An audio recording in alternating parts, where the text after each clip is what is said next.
cats and dogs aren't supposed to have chocolate, it can kill them. That's because of the theobromine. And what we see with paraxanthine is it does not have the toxicity. So you don't have the side effects. You're not getting punished with not only sitting there in caffeine for hours and hours and hours. Yeah. The thing is with paraxanthine, as Daniel mentioned, it is a caffeine metabolite. And you may be like, okay, well, and like Daniel said, like anywhere from like 70 to 80%, depending on what molecules you're looking at, is converted to paraxanthine from caffeine. So you may say, well, I've had 1,000 doses, 10,000 doses of caffeine in my life. I know what paraxanthine is. No, you don't. Here's why. This is like, and people ask me this all the time, like, how was paraxanthine like not brought to the market until this point? How was this not patented? How was this not studied in this way? I'm like, look, I got a couple reasons. I think one, up until more recently, we didn't know that it occurred naturally. It does. We have about 5 natural sources that we've found it in. Granted, it's small amounts, but it does occur naturally. And two, I think because a lot converted from caffeine to paraxanthine, people just assumed I'm getting plenty of it. Why do I need to take it? Here's what's happening though. About 50-60% of us are slow metabolizers of caffeine, depending on how you look at this genetically, with the CYP1A2 gene. And then there's a good portion that are fast metabolized. Slow metabolizers, you're saying like, I have caffeine, but I have headaches, I have anxiety, I have sleep disruption, mood disruption, I can't focus. It's more side effects than benefits. And then with fast metabolism, you have people that are saying, I can have caffeine and go straight to sleep. They're not getting the benefit, but at least they're not getting the side effects.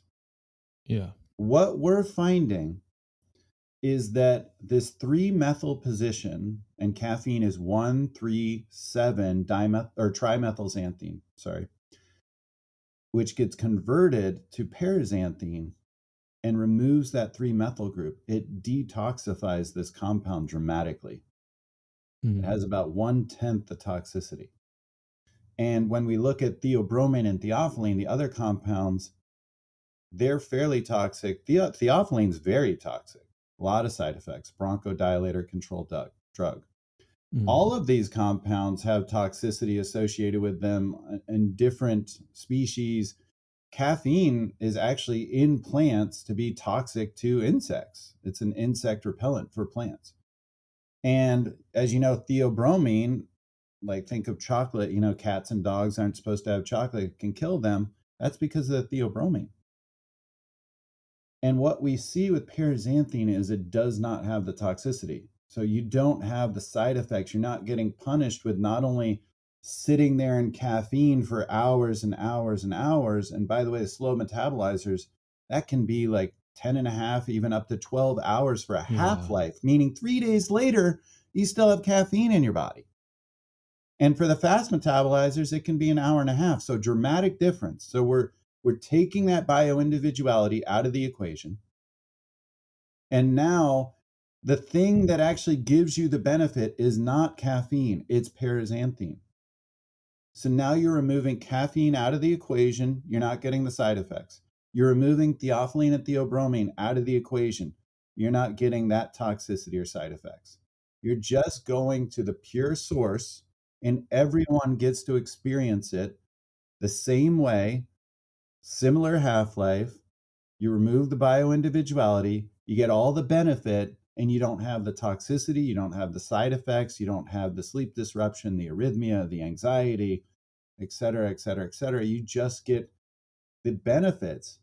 And the benefits destroy caffeine. We can go into that, but I mean, that's where the experience is very different. It's not just like, oh, I can take caffeine and get paraxanthine. It's a wholly different experience. And I think you can attest to this, Nick, and obviously Daniel as well.